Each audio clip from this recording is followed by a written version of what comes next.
जय माता दी। बड़ों को मेरा चरण स्पर्श और छोटों को मेरा प्यार। स्वागत करती हूँ आप सभी का अपने इस YouTube चैनल पर और आशा करती हूँ कि आप सभी लोग स्वस्थ होंगे और मस्त होंगे। आज मैं आप सबसे बात करूँगी लक्ष्मी जी को लेकर, लेकिन आज मैं ना उन लक्ष्मी जी की बात करूँगी जिनको हम पूजा की थाली में रख कर आते हैं।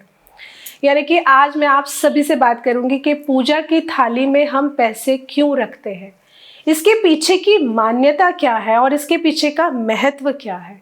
क्योंकि कुछ लोगों को बड़ा खराब लगता है, वो कहते हैं कि भगवान की आरती उतारी है तो हम लोगों के लिए तो उतारी गई है, भगवान थोड़ी कह रहे हैं कि पैसे दीजिए। बिल्कुल सही है, भगवान नहीं मांग रहे, भगवान आपसे तो कुछ मांगते ही नहीं। पैसे तो क्या, वो आपसे कुछ मांगते ही नहीं, वो तो आपसे आपका समय भी नहीं मांगते।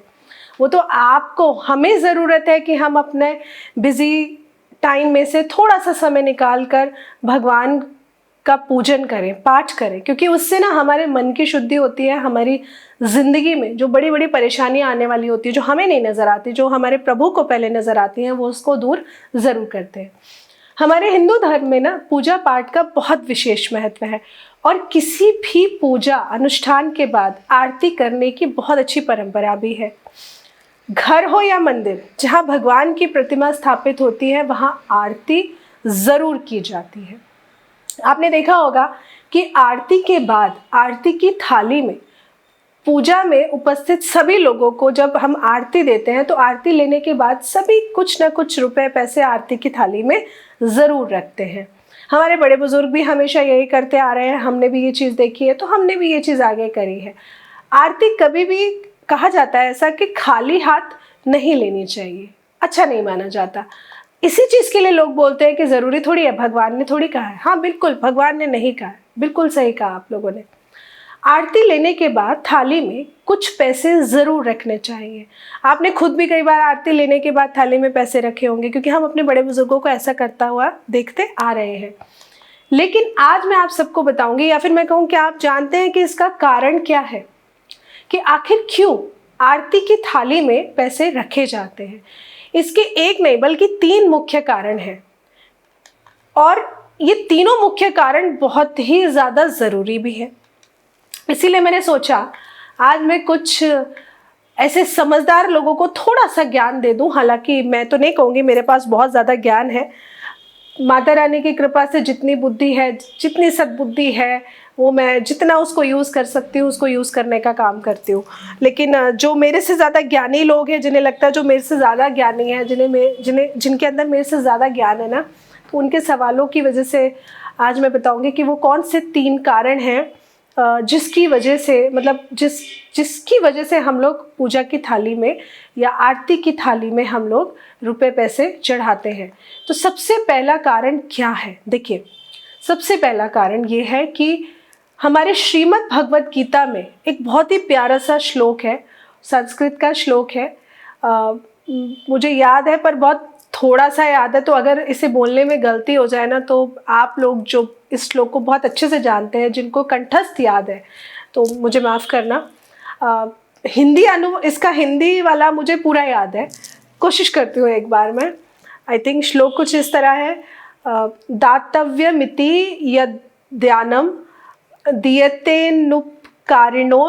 दीयतेनुपकारिणे देशे काले च पात्रे च तदानम सात्विकम समृतम। आई एम सॉरी अगर मैंने गलत बोला हो, है ऐसे ही, शायद प्रोनाउंसिएशन मैंने कुछ कहीं एक आध शब्द की गलत कर दी हो, लेकिन इसका जो अर्थ है ना वो ये है कि दान देना कर्तव्य है। दान योग्य देश काल को देखकर ऐसे योग्य व्यक्ति को दिया जाना चाहिए जिससे प्रत्युपकार की अपेक्षा नहीं होती है। उसी दान को बहुत ही सात्विक दान माना जाता है।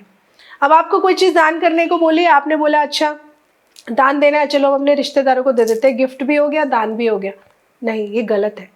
दान हमेशा उसको दीजिए जिससे आपको किसी भी प्रकार की कोई भी उम्मीद नहीं है।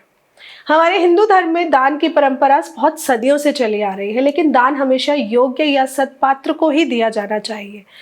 अब देखिए ऐसा क्यों कहा गया, अब अगर किसी शराबी को पैसों का दान दोगे तो उसका एक ही काम है, वो शराब पिएगा, कलेश करेगा, सो जाएगा, या और ज़्यादा कलेश करेगा, अपनी सेहत खराब करेगा। लेकिन वहीं अगर ये पैसों का दान आप किसी गरीब को देंगे, ज़रूरतमंद को देंगे, तो वो अपनी जो उसकी ज़रूरत की चीज़ है ना, वो उस पर इस्तेमाल करेगा। पुजारी जी को दिया हुआ दान, या दरअसल पुजारी केवल मंदिर में ही अपना समय व्यतीत करते हैं और भगवान की सेवा भक्ति में हमेशा लीन रहते हैं। इसीलिए भक्तगण जब मंदिर जाते हैं ना, तो आरती की थाली में मंदिर के पुजारी जी के लिए दान स्वरूप पैसे रख कर देते हैं। ये सबसे पहला कारण है कि मंदिर में हम आरती की थाली में दान क्यों चढ़ाते हैं, हम दान क्यों देते हैं। दूसरा जो कारण है वो ये है कि आरती की थाली में पैसे रखने का दूसरा कारण ये भी होता है कि पुजारी जी पूजा पाठ के अलावा अन्य कोई काम नहीं करते, इसलिए उनकी कोई निश्चित अर्निंग नहीं है, कोई निश्चित आय नहीं है। मंदिर या लोगों से मिलने वाला दान ही उनके भरण पोषण, उनके परिवार के भरण पोषण का एकमात्र साधन होता है।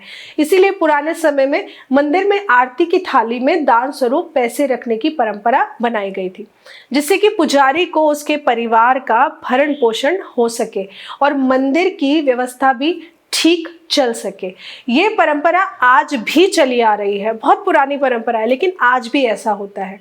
और तीसरा जो मेन कारण है वो ये है कि मान्यता के अनुसार ये भी कहा जाता है कि आरती की थाली में पैसे रखने की परंपरा हमारी गौ माता की सेवा के लिए भी बनाई गई है। इसके अनुसार आरती की थाली में इकट्ठा होने वाले पैसे गौ माता की सेवा में लगाने चाहिए, ये बहुत ज़रूरी है। और क्योंकि शहरों में गाय इजीली नहीं मिल पाती हैं, लेकिन मंदिर में रहने वाले जो पुजारी जी होते हैं, जो पंडित जी होते हैं, जो हमारे गुरु हैं, ये कहीं ना कहीं, अब लोग कहेंगे कि आपको क्या पता वो क्या करते हैं, तो देखिए मैं ये कहूँगी, चाहे भले ही वो अपने पर्सनल यूज़ पे खर्च करते हो सारे पैसे, लेकिन मैं इतना ज़रूर जानती हूँ, हम लोग एक बार को समय निकाले ना निकाले, लेकिन मंदिर के जो भी पुजारी होते हैं, पंडित जी होते हैं ना, ये फिर भी कहीं ना कहीं टाइम निकाल कर गौ माता की सेवा करना नहीं भूलते हैं। क्योंकि एक ब्राह्मण को ना सबसे पहले यही सिखाया जाता है कि गौ माता की सेवा आपके लिए सबसे ज़्यादा ज़रूरी सेवा है। इसीलिए ये 3 मुख्य कारण हैं कि हम आरती की थाली में, पूजा की थाली में पैसे ज़रूर चढ़ाते हैं। तो आशा करती हूँ आपको ये छोटी सी जानकारी अच्छी लगी होगी। अच्छी लगी हो तो वीडियो को लाइक ज़रूर करिएगा और शेयर ज़रूर करिएगा, क्योंकि शेयर करेंगे तभी तो लोगों को समझ में आएगा। नहीं तो वेस्टर्न कल्चर में पागल होने वाले लोग हमारे सनातन धर्म को ख़त्म कर देंगे, भूल जाएंगे। और मैं जानती हूँ मेरी कुछ वीडियोस आजकल की नई युवा पीढ़ी को अच्छी नहीं लगती होगी, लेकिन बेटा इतना ज़रूर कह सकती हूँ, आज आपको मेरी बात अच्छी नहीं लग रही है, लेकिन आज से 5 साल या 10 साल बाद जब आपको अपने सनातन धर्म की सच्चाई पता चलेगी ना, तो आप जानेंगे कि आप किस धर्म में जन्मे हैं और अगले 100 जन्म भी आपके लिए इस धर्म में रहने के लिए कम लगेंगे आपको कि ये तो कम है, हमने तो अभी भी कुछ नहीं किया। सनातन धर्म की खूबसूरती यही है कि सनातन धर्म सबसे पहले हमें दान करना सिखाता है, हमें ब्राह्मण की सेवा करना सिखाता है। इसीलिए कहा जाता है अतिथि देवो भव, जो हमारे घर आया है वो किसी देवता से, किसी देव से कम नहीं है। तो आशा करती हूँ आपको ये जानकारी अच्छी लगी होगी और वीडियो को शेयर करना प्लीज़ बिल्कुल मत भूलना। और जिन लोगों को अपनी जन्म कुंडली दिखानी है वो नीचे स्क्रीन पर दिए हुए नंबर पर हमें कॉल कर सकते हैं या व्हाट्सएप करके कनेक्ट कर सकते हैं। जय माता दी।